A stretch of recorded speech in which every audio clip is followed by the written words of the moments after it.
Hello बच्चों, कैसे हैं आप सब लोग। आई होप आपकी तैयारी बहुत अच्छी चल रही होगी एग्ज़ाम्स की। तो आज हम फिर से एक नए वीडियो के साथ आए हैं और आज हम क्लास 10th के 2 चैप्टर्स को कवर करने वाले हैं। एक हेरिडिटी एंड इवोल्यूशन और दूसरा चैप्टर है रिप्रोडक्शन।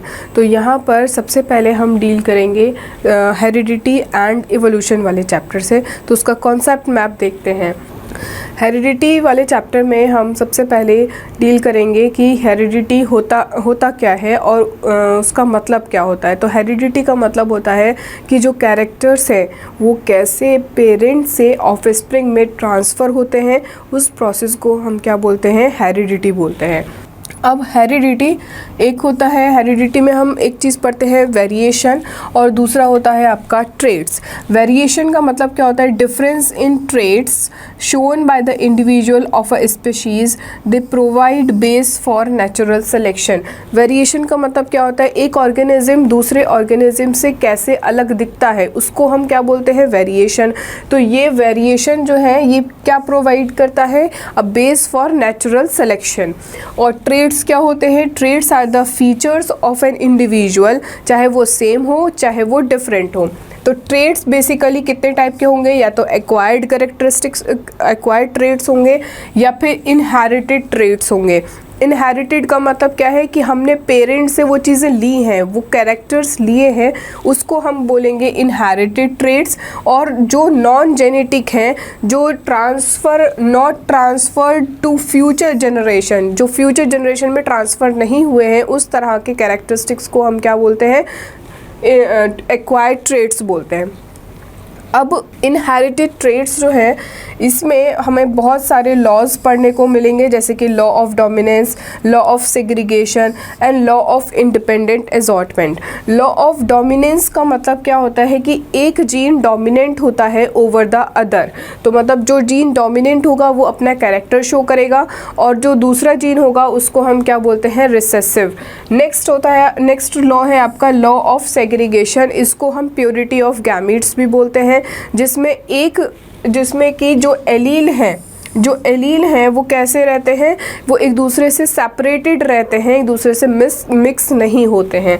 नेक्स्ट है आपका law, third law of independent assortment. Law of independent assortment में alleles of the genes for 2 different characters can assort independent of each other. तो ये आपके 3 लॉज हैं जो कि मेंडल ने दिए थे, और ये क्या है, these are the Mendel laws of inheritance.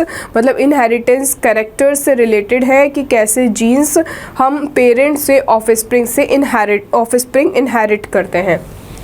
Next है आपका सेक्स डिटर्मिनेशन। सेक्स डिटर्मिनेशन का मतलब क्या होता है, the mechanism in which the sex of a new born is determined. ठीक, तो इसमें हम कौन से 2 मेथड्स होते हैं, एक होता है आपका जेनेटिक और क्रोमोसोमल मेथड और दूसरा होता है एनवायरमेंटल मेथड। मतलब जेनेटिक और क्रोमोसोम का मतलब जैसे कि आपको पता है जो 6 क्रोमोसोम्स होते हैं वो डिटरमाइन करते हैं किसी भी न्यू बॉर्न का जो सेक्स होता है वो डिटरमाइन करते हैं। नेक्स्ट एनवायरमेंटल फैक्टर्स में जैसे कि टेम्परेचर है वो डिटरमाइन करता है the sex of the new born. तो एनवायरमेंट और जेनेटिक और क्रोमोसोमल फैक्टर्स जो हैं वो क्या डिटरमाइन करते हैं, सेक्स को डिटरमाइन करते हैं, सेक्स ऑफ एन इंडिविजुअल को डिटरमाइन करते हैं। अब इससे रिलेटेड हम कुछ क्वेश्चंस करेंगे जो कि आपके प्रीवियस ईयर क्वेश्चंस हैं। सबसे पहला क्वेश्चन है कि back cross is the cross between. Back cross is the cross between, इसका मतलब क्या है, यहाँ पर अगर हम बात करें, एक होता है आपका टेस्ट क्रॉस और एक होता है आपका बैक क्रॉस। तो टेस्ट क्रॉस हम कब परफॉर्म करते हैं, जब हमें F1 या F2 जनरेशन का जीनोटाइप फाइंड आउट करना होता है। जब हम F1 या F2 जनरेशन का जीनोटाइप या जो जेनेटिक मेकअप है इंडिविजुअल का वो फाइंड करते हैं, तो अब हम कौन सा परफॉर्म करते हैं, टेस्ट क्रॉस। और इसमें हम क्या करते हैं, अननोन जीनोटाइप को क्रॉस कराते हैं किससे, रिसेसिव पेरेंट से। रिसेसिव पेरेंट से क्रॉस कराते हैं अननोन जीनोटाइप को। ठीक, तो ये कौन सा क्रॉस है हमारा? Test cross. अब हम बात करेंगे बैक क्रॉस की। Back cross is the cross that is between F1 generation and any parent. Any parent का मतलब क्या है कि वो रिसेसिव पेरेंट से भी करा सकते हैं और डोमिनेंट पेरेंट से भी करा सकते हैं। तो अगर हम F1 जनरेशन को एनी पेरेंट के साथ या तो रिसेसिव या डोमिनेंट किसी के साथ भी क्रॉस कराते हैं तो उस क्रॉस को हम क्या बोलते हैं? बैक क्रॉस बोलते हैं। लेकिन क्रॉस किससे कराना है? F1 जनरेशन को। ठीक, the next question is which type of variation is inherited? Which type of variation is inherited? कौन से टाइप के वेरिएशन इनहेरिटेड होते हैं? Somatic variation, germinal variation, both somatic and germinal, या none of the above? The third option is correct, तो somatic and germinal variation.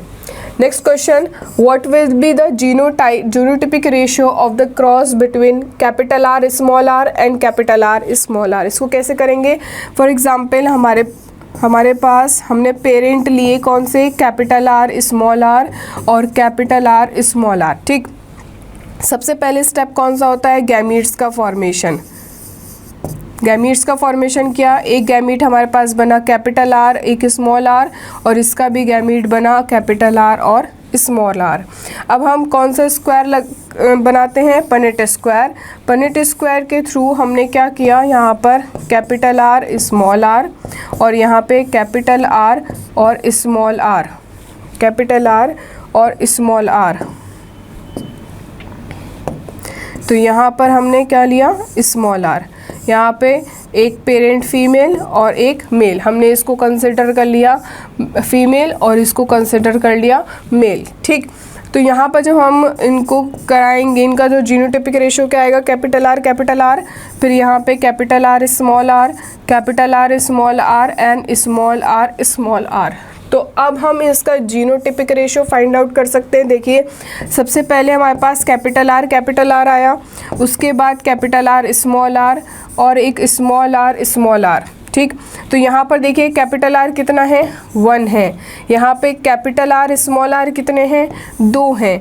और ये small are कितना है? 1 है। तो हमारे पास जीनोटिपिक रेशो क्या आया? हमारे पास जीनोटिपिक रेशो आया 1:2:1, ये वाला हमारे पास रेशो आया।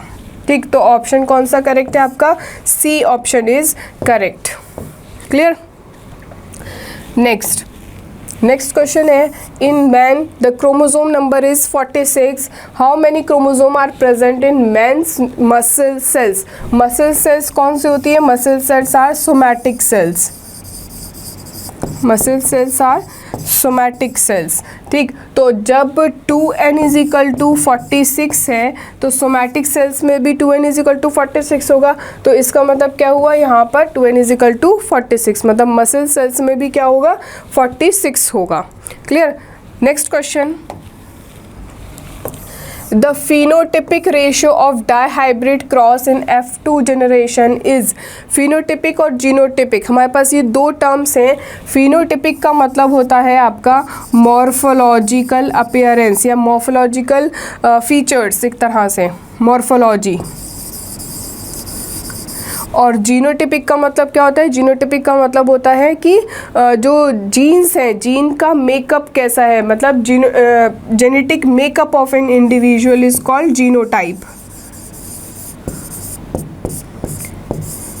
Genetic makeup of an organism is called genotypic character. तो यहाँ पर डाईहाइब्रिड में, डाईहाइब्रिड का मतलब, डाई का मतलब दो, डाईहाइब्रिड क्रॉस में F2 जनरेशन में कौन सा रेशो आता है? यस, 9:3:3:1।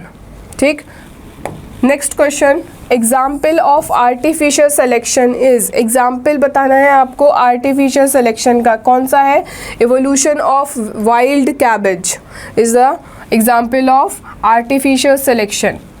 नेक्स्ट क्वेश्चन इज, ये दोबारा से रिपीट हो गया, The phenotypic ratio in Mendelian dihybrid cross is, यहाँ पर आपसे पूछा नहीं गया है कि F2 जनरेशन में, बस यहाँ पे क्या मेंशन किया है, मेंडेलियन। इससे पहले वाले क्वेश्चन में आपको बोल दिया था कि आपको F2 जनरेशन में निकालना है। तो मेंडल ने जो डायहाइब्रिड क्रॉस दिया था उसमें क्या रेशियो था आपका, 9:3:3:1। Next, in human beings sex is determined by, कौन से क्रोमोसोम। अगर हम फीमेल की बात करें तो फीमेल में कौन कौन से क्रोमोसोम होते हैं, 2 X क्रोमोसोम होते हैं, और ये मेल्स में एक X और एक Y क्रोमोसोम प्रेजेंट होता है। तो in human being sex is determined by both X and Y chromosome, both X and Y chromosome. Next question is, if a yellow seeded variety of pea is crossed with the green seeded variety, then in F1 generation all the seeds will be, मतलब यहाँ पर आपके पास एक yellow seed है given, और दूसरे कौन से हैं आपके पास, ग्रीन सीड है, ग्रीन सीडेड वैरायटी है।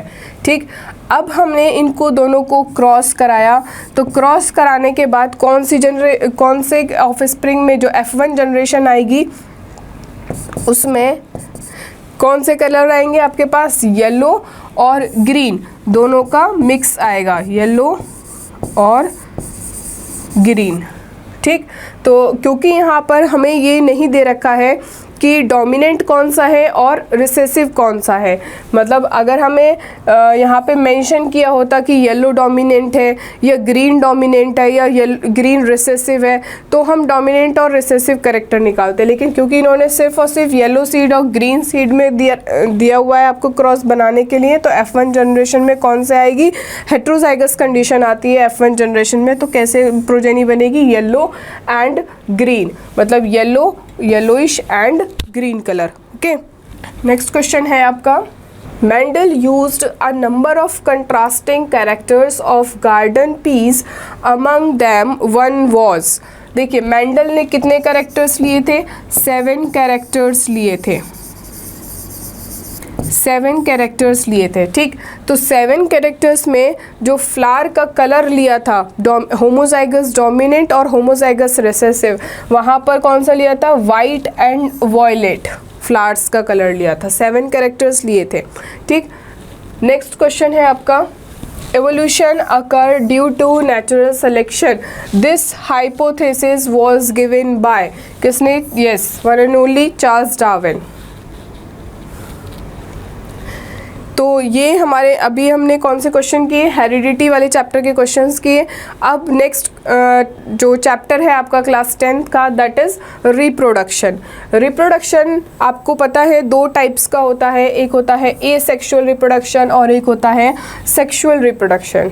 ठीक, अगर हम एसेक्सुअल टाइप की बात करें तो एसेक्सुअल टाइप ऑफ रिप्रोडक्शन कैसा होता है, यूनिपेरेंटल,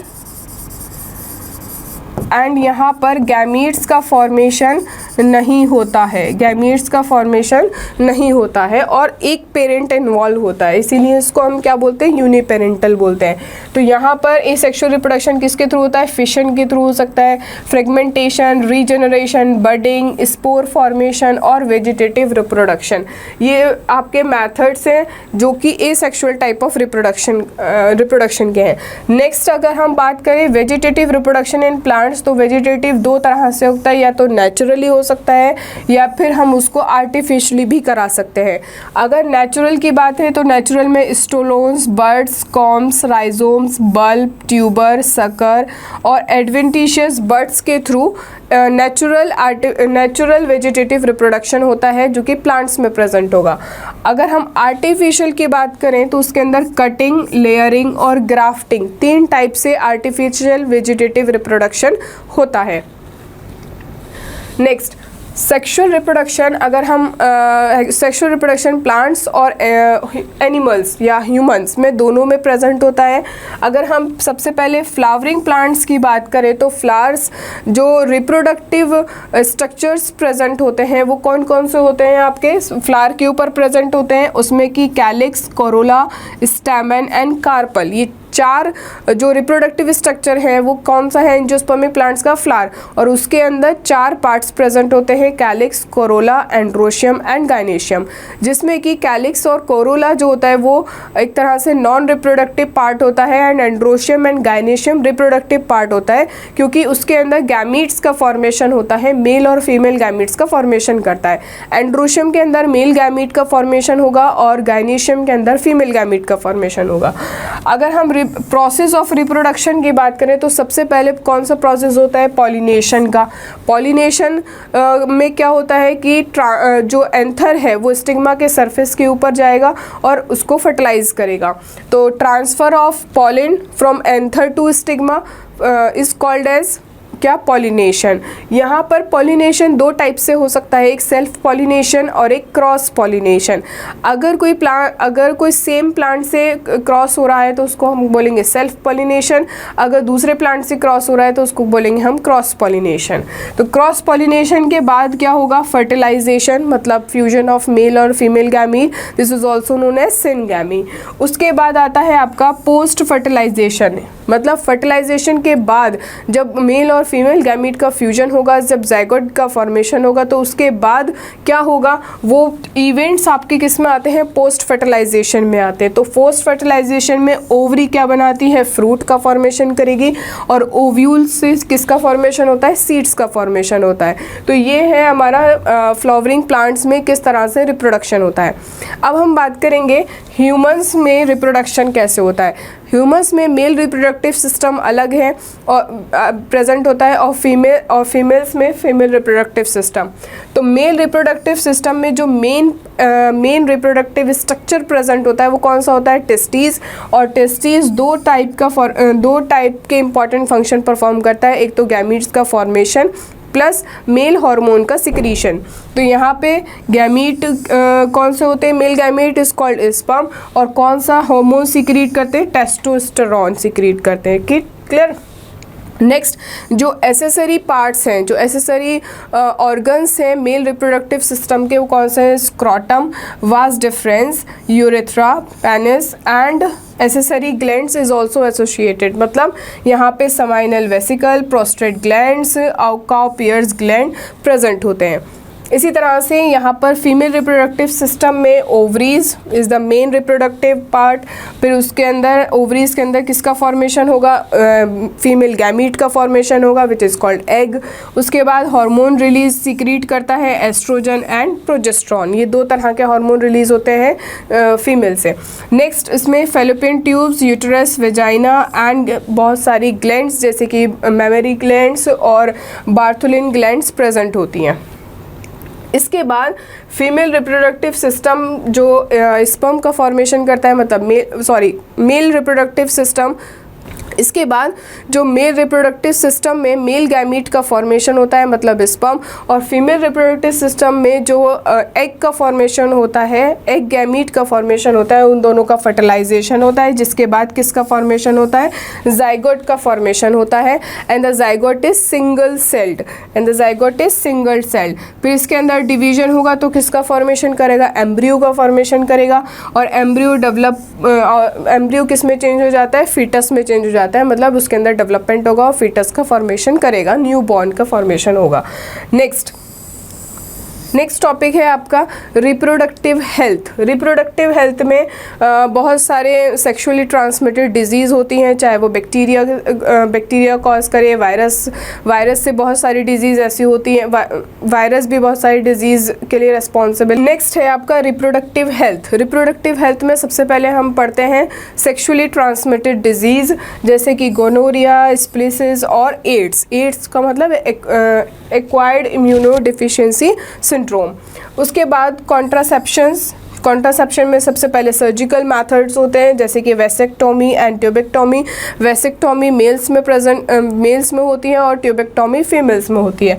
फिर आते हैं आपके बैरियर्स और मेथड्स, फिर आते हैं आपके केमिकल मेथड्स, इंट्रा यूट्रियाइन डिवाइसेस होती हैं, और फिर नेचुरल मेथड्स होते हैं जो कि कौन से पार्ट से रिलेटेड है? आपके रिप्रोडक्टिव हेल्थ से रिलेटेड है। तो ये सभी आपका एक ओवरव्यू था इस चैप्टर का, जो कि कि हमने बहुत फास्ट ट्रैक पे पढ़ा है। अब हम इसके कुछ क्वेश्चंस करने वाले हैं जो जो आपके प्रीवियस ईयर में आए हैं। तो the first question is haemophilia disease is linked with. Haemophilia disease कौन से क्रोमोसोम से लिंक्ड होती है? That is linked to 6 chromosome. ठीक। Next question is gonorrhoea is caused by. Gonorrhoea क्या है? गोनोरिया अभी हमने पढ़ा था, it is sexually transmitted disease. ठीक है, तो गोनोरिया किससे होती है? Gonorrhoea is caused by bacteria.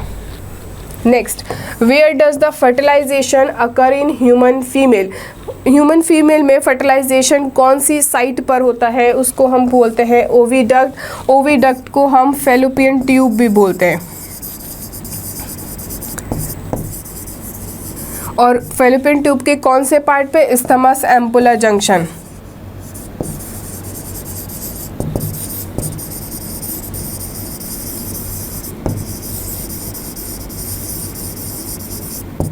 Isthmus ampulla junction.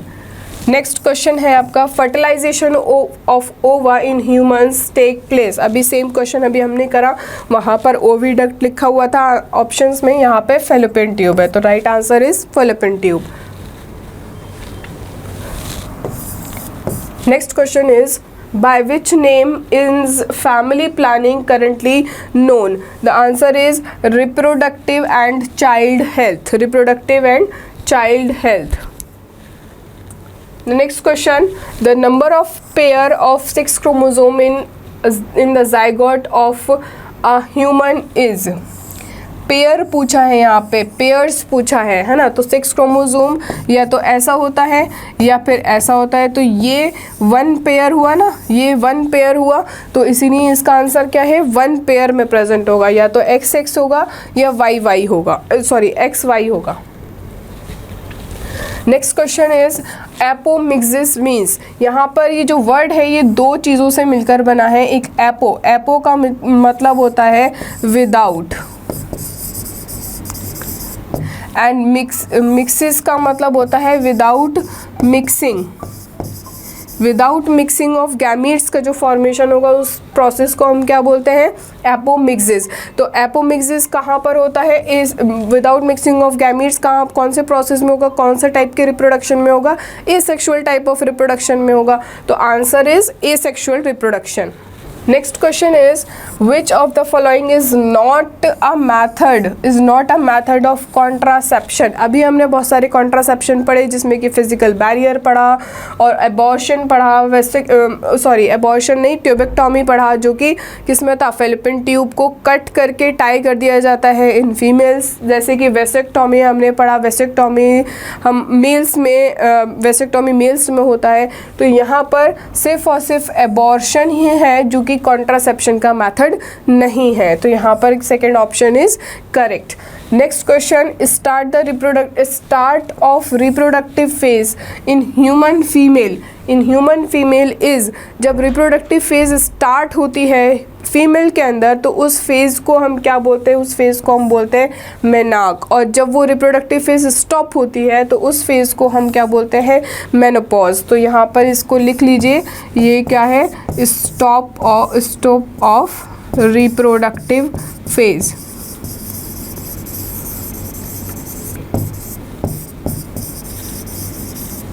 और जब स्टार्ट होती है तो उसको क्या कहते हैं? मेनार्क। जब स्टॉप होती है उसको हम क्या बोलते हैं? मेनोपॉज। तो ये 45 to 50 ईयर्स की जो एज होती है उसके बाद जो मेंस्ट्रुअल साइकिल है वो स्टॉप हो जाती है।